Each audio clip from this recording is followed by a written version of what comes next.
नमस्कार साथियों। आज की इस क्लास में हम राजस्थान जीके से रिलेटेड टॉप 20 क्वेश्चंस कवर करने वाले हैं जो आपके आने वाली exams Rajasthan high court group D, CET और बीएसटीसी एग्जाम के लिए काफ़ी इंपॉर्टेंट रहने वाले हैं। तो आपको आज की इस क्लास को शुरू से अंत तक पूरा जरूर देखना है और चैनल पर नए हैं तो चैनल को सब्सक्राइब और वीडियो को लाइक जरूर शेयर कर दीजिएगा। तो इसलिए बिना किसी देरी के आज की इस क्लास को शुरू करते हैं। और आपके सामने देखिए पहला सवाल है, राजस्थान के निम्नलिखित नदी तंत्रों को उनके द्वारा अपवाहित क्षेत्रफल जो कि वर्ग किलोमीटर है के अनुसार अवरोही क्रम में व्यवस्थित करना है। ऑप्शन है चंबल नदी तंत्र, माही नदी तंत्र, बाणगंगा नदी तंत्र या फिर साबरमती नदी तंत्र। तो देखिए ये जो सारे क्रम है ये अपवाहित क्षेत्रफल के अनुसार अवरोही क्रम में व्यवस्थित है। चंबल नदी तंत्र, माही, बाणगंगा और साबरमती नदी तंत्र। ठीक है, अगला सवाल आपके सामने है, सूची 1 को सूची 2 के साथ मिलान करना है। देखिए एक तरफ नदी और दूसरी तरफ नदी के बहाव का क्षेत्र है। तो जोजड़ी नदी जो है वो जोधपुर में भी बहती है। माही नदी बांसवाड़ा, मानसी नदी भीलवाड़ा और काली नदी जो है अलवर क्षेत्र में बहती है। तो ये भी इसका जो है वो सही कूट मिलान है। चलिए आगे बढ़ते हैं। सवाल नंबर 3 आपके सामने, मीठड़ी किस नदी की सहायक नदी है? तो देखिए ये जो मीठड़ी नदी है ये फ्रेंड्स लूणी नदी की सहायक नदी है। तो सवाल नंबर 3 का ऑप्शन ब हमारा राइट आंसर हो जाएगा।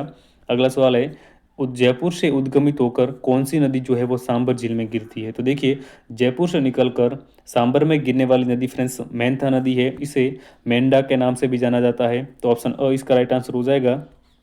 नेक्स्ट है, निम्नलिखित में से किस नदी का उद्गम जयपुर राजस्थान में बैराट की पहाड़ियों से होता है? देखिए बैराट की पहाड़ियों से कौन सी नदी जो है उद्गमित होती है? तो इसका राइट आंसर हो जाएगा ऑप्शन नंबर स।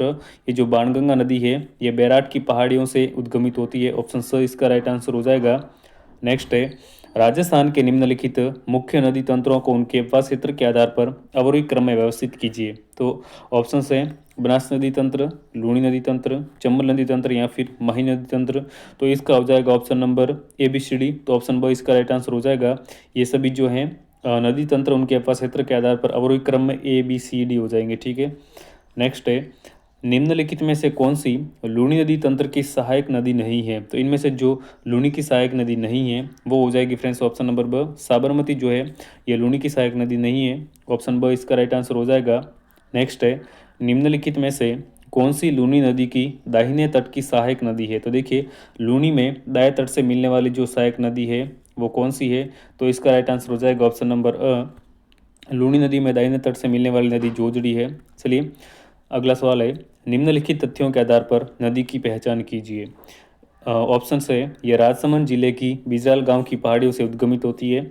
ये बनास नदी की सहायक नदी है। इसकी कुल लंबाई लगभग 80 किलोमीटर है। तो ये सभी विशेषताएं फ्रेंड्स कौन सी नदी की है? तो ये जो विशेषता है ये खारी नदी की है।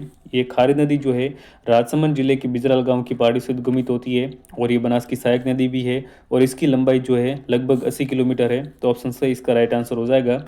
आगे बढ़ते हैं। नेक्स्ट है, राजस्थान की निम्नलिखित में से किस नदी का उद्गम जो है मध्य प्रदेश से नहीं है? ऑप्शन है पार्वती, माही, सोम या फिर काली सिंध। देखिए इनमें से कौन सी नदी का जो उद्गम है मध्य प्रदेश से नहीं है? तो वो है सोम नदी। सोम नदी का उद्गम मध्य प्रदेश से नहीं है।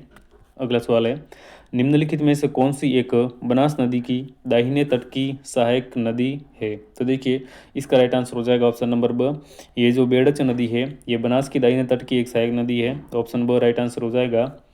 नेक्स्ट है, निम्नलिखित में से कौन सी नदियाँ भीलवाड़ा जिले में प्रवाहित होती है? तो देखिए भीलवाड़ा जिले में प्रवाहित होने वाली नदियाँ कौन कौन सी है? तो बनास और मैनाल जो नदियाँ हैं ये भीलवाड़ा जिले में प्रवाहित होती है। तो ऑप्शन अ राइट आंसर हो जाएगा। नेक्स्ट है, निम्नलिखित में से किस नदी का उद्गम विंध्याचल यानी कि मध्य प्रदेश से होता है? तो देखिए मध्य प्रदेश से उद्गमित इनमें से जो नदी हो जाएगी वो हो जाएगी पार्वती नदी। तो ऑप्शन अ इसका राइट आंसर हो जाएगा। नेक्स्ट है, चंबल नदी निम्नलिखित में से किस नदी की सहायक नदी है? तो देखिए चंबल नदी जो है ये यमुना की सबसे बड़ी सहायक नदी है। तो ऑप्शन स इसका राइट आंसर हो जाएगा। नेक्स्ट है, निम्नलिखित में से कौन सी नदी का जल बालोतरा तक मीठा रहता है उसके बाद इसका जल जो है वो खारा हो जाता है? तो इसका राइट आंसर हो जाएगा ऑप्शन नंबर ब, लूनी नदी का जो जल है बालोतरा तक मीठा रहता है उसके बाद में खारा हो जाता है। नेक्स्ट है, बनास नदी कुंभलगढ़ के निकट खाली जगह नामक स्थान से निकलती है। तो ये जो बनास नदी है ये कुंभलगढ़ के निकट बेरों का मठ से निकलती है। ऑप्शन ब इसका राइट आंसर हो जाएगा। नेक्स्ट है, जवई नदी किसकी सहायक नदी है? तो देखिए ये जो जवाई नदी है ये किसकी सहायक नदी है? तो इसका राइट आंसर हो जाएगा ऑप्शन नंबर स, जवाई नदी लूणी नदी की सहायक नदी है। चलिए आगे बढ़ते हैं। सवाल नंबर 18 आपके सामने, निम्नलिखित में से कौन सी नदी बनास नदी की सहायक नदी नहीं है? तो देखिए कौन सी नदी जो है इनमें से बनास नदी की सहायक नदी नहीं है? तो इसका राइट आंसर हो जाएगा ऑप्शन नंबर ब, ये जो जाखम नदी है फ्रेंड्स, ये बनास की सहायक नदी नहीं है। आगे बढ़ते हैं। सवाल नंबर 19 से, निम्नलिखित नदियों में से किसे वन की आशा, होप ऑफ फॉरेस्ट के नाम से जाना जाता है? तो देखिए वन की आशा के नाम से फ्रेंड्स जो है बनास नदी को जाना जाता है। चलिए आगे बढ़ते हैं। सवाल नंबर 20 से, राजस्थान में कौन सी नदी बेसिन अपने 10 उप बेसिनों के लिए जानी जाती है? तो देखिए अपने 10 उप बेसिनों के लिए जो है फ्रेंड्स बनास नदी जानी जाती है। तो ऑप्शन नंबर अ इसका राइट आंसर हो जाएगा। तो आज की इस क्लास में हमने राजस्थान के अपवाद तंत्र से रिलेटेड टॉप 20 क्वेश्चंस कवर किए हैं, जो आपके एग्जाम्स के लिए काफ़ी इंपॉर्टेंट रहने वाले हैं। तो क्लास को जो है एक बार आपको ज़रूर से रिवाइज कर लेना है।